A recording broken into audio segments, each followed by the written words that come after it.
नमस्कार, हर घर पाठशाला में आप सबका स्वागत है। प्यारे बच्चों, आज हम सॉल्व करेंगे एक्सरसाइज 4.1 और उसका जो पहला क्वेश्चन है वो स्क्रीन पे आपके सामने है। क्वेश्चन है complete the last column of the table, यानी सारणी के अंतिम स्तंभ को पूरा कीजिए। आपके सामने क्या है, कॉलम दिए हैं। एक में क्या है, इक्वेशन है यानी समीकरण है। दूसरे में क्या है, जो चर है, जो वैल्यू हमें पुट करनी है वो दी है। और लास्ट में हमने लिखना है कि ये इसको सेटिस्फाई कर रहा है या नहीं कर रहा है। यही हमारा पूरा क्वेश्चन है। जब हम चर की वैल्यू समीकरण में भरेंगे यानी वेरिएबल का मान इस इक्वेशन में भरेंगे और दोनों साइड बराबर आएंगी, तब ये इसको सेटिस्फाई करेगा। अगर बराबर नहीं आएंगी तो क्या होगा, चर का मान इसको सेटिस्फाई नहीं करेगा। बस आप ये याद रखिए, left hand side right hand side के बराबर आनी चाहिए। तो आइए हल करना शुरू करते हैं। पहला पार्ट है x जमा 3 बराबर या 0। यहाँ पे हमने क्या करना है, लेफ्ट हैंड साइड है x जमा 3, इसमें हमने क्या करना है, x की वैल्यू 3 पुट करेंगे तो हमारे पास क्या आ गया 6। और ये राइट हैंड साइड थी 0, इसके बराबर नहीं है, तो इसका मतलब इक्वेशन सेटिस्फाई नहीं होती है। चर की वैल्यू क्या करती है, समीकरण को संतुष्ट नहीं करती है।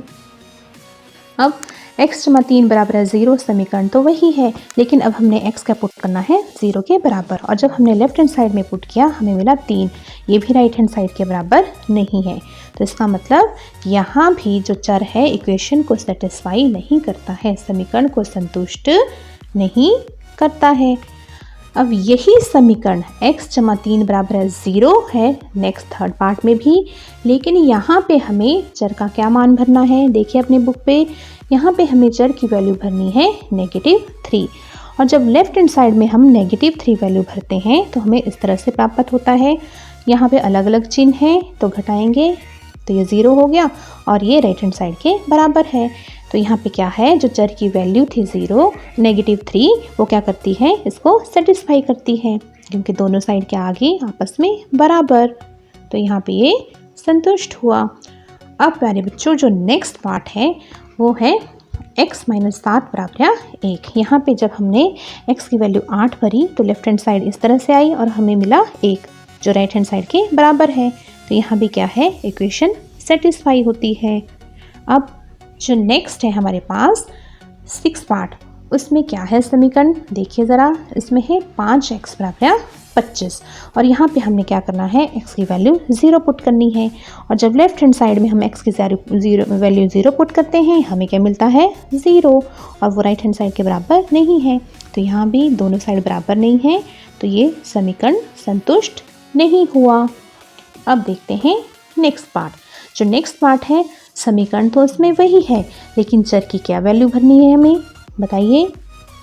यहाँ पे हमने x भरना है 5 और जब हमने लेफ्ट हैंड साइड में भरा तो हमें मिल गया 25 और ये राइट हैंड साइड भी 25 थी, तो दोनों साइड हैं बराबर। इसका मतलब इक्वेशन क्या होती है, सेटिस्फाई। दोनों साइड बराबर हैं तो इक्वेशन सेटिस्फाई होगी। उसी तरह से जो नेक्स्ट है हमारे पास, वो क्वेश्चन है कि जांच कीजिए कि कोष्ठकों में दिए हुए मान दिए गए संगत समीकरणों के हल हैं या नहीं है। प्यारे बच्चों, क्वेश्चन इस तरह से पूछा गया है, लेकिन तरीका वही है, वैल्यू पुट करनी है। हमें क्या करना है, चर का मान भरना है। चर दिया है ब्रैकेट में, अगर दोनों साइड्स बराबर होंगी तो इसका मतलब होगा कि ये चर इसका हल है। तो देखिए, पहला है हमारे पास n की वैल्यू 1 भरते हैं लेफ्ट हैंड साइड में तो हमें मिला 6 और ये 19 के बराबर नहीं है। जब दोनों साइड बराबर नहीं है तो इसका मतलब n बराबर है 1, इसका हल नहीं है, इन समीकरण का हल नहीं है। अगर बराबर होती दोनों साइड तो हल होता। अब सेकंड है हमारा, n भरना है हमें -2 और जब हमने लेफ्ट हैंड साइड में भरा तो हमें इस तरह से प्राप्त हुआ -14 जमा 5 और घटाया तो -9, जो कि 19 के बराबर नहीं है। दोनों साइड बराबर नहीं है तो इसका मतलब n बराबर -2 भी इस समीकरण का हल नहीं है। अब नेक्स्ट है हमारा डी पार्ट। इसमें हमें क्या है, लेफ्ट हैंड साइड 4p - 3 में हमने जब p बराबर 1 भरा तो हमें क्या मिला, हमें मिला इस तरह से 1 और 1 जो है वो 13 के बराबर नहीं है। दोनों साइड बराबर नहीं है तो इसका मतलब क्या हुआ कि ये भी इसका सल्यूशन, इसका हल नहीं है। अब नेक्स्ट है, अब हम क्या करेंगे, लेफ्ट हैंड साइड 4p-3 में भरेंगे p बराबर है -4 और जब हमने ये वैल्यू पुट की तो हमें क्या मिला -19। तो 13 यानी राइट हैंड साइड के बराबर नहीं है। जब दोनों साइड बराबर नहीं है तो इसका मतलब क्या हुआ कि p बराबर है -4 जो है इसका हल नहीं है, दोनों साइड बराबर नहीं है। अगर बराबर होती तो हल होता। अब हमारे पास है निम्नलिखित कथनों के लिए समीकरण दीजिए। हमें स्टेटमेंट दी है, हमें क्या करना है, इनके लिए इक्वेशन बनानी है। हमें चर भी दिए हैं, अचर भी दिए हैं और इनमें हमने क्या करने हैं, मैथमेटिकल ऑपरेशन यानी जो गणित की संक्रियाएं हैं उनका यूज़ करना है।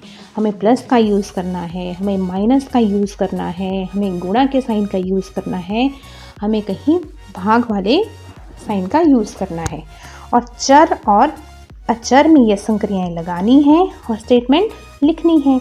जैसे प्यारे बच्चों, हमारी पहली स्टेटमेंट है कि संख्याओं x और 4 का योग 9 है। Sum of number x and 4 is 9।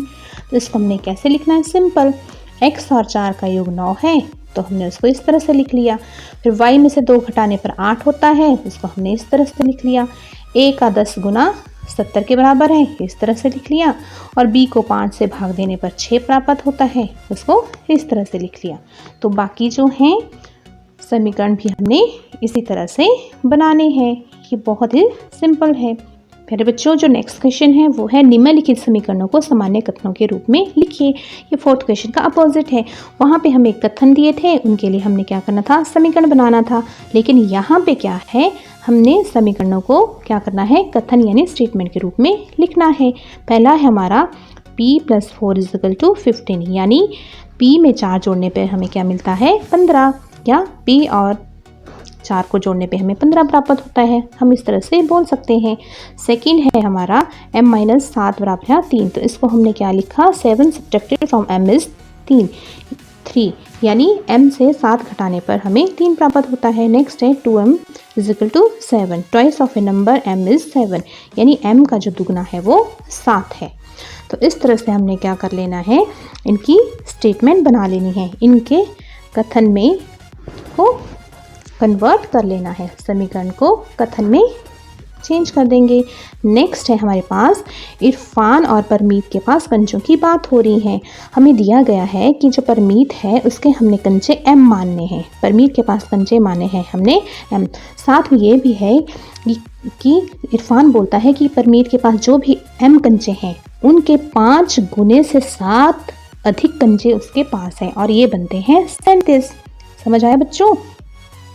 Parmeet के पास m कंचे हैं, उनका 5 गुना हो गया 5m और 7 अधिक करके बन गया 37। अब नेक्स्ट है लक्ष्मी और उसके पिता की आयु की बात हो रही है। तो लक्ष्मी की जो आयु है वो है y वर्ष और क्या है कि जो उसका पिता है, उसके पिता की जो आयु है लक्ष्मी की आयु की 3 गुनी से भी 4 अधिक है और फिर ये बन रही है 49। तो समीकरण इस तरह से आपके सामने है, 3y + 4 बराबर 49। अब जो नेक्स्ट स्टेटमेंट है उसमें अध्यापिका क्या बोल रही है, अध्यापिका बोल रही है कि जो न्यूनतम प्राप्त किए गए अंक हैं वो है L अंक हैं और उनका जो दुगना है, ठीक है, उनका दुगना हो गया 2L और उनमें से 7 अधिक। जब उनमें हम 7 जोड़ेंगे तो हमारे पास ये किसके बराबर आएगा, 87 और 87 है अधिकतम अंक। तो ये बन गया समीकरण, यानी न्यूनतम अंक का दुगना और उसमें 7 जोड़ेंगे मिलेगा 87। तो इस तरह से हमने समीकरण बनाना है। इसी के साथ आज का वीडियो यहीं पर समाप्त होता है। कल मिलते हैं नए वीडियो के साथ, तब तक thank you and have a nice day.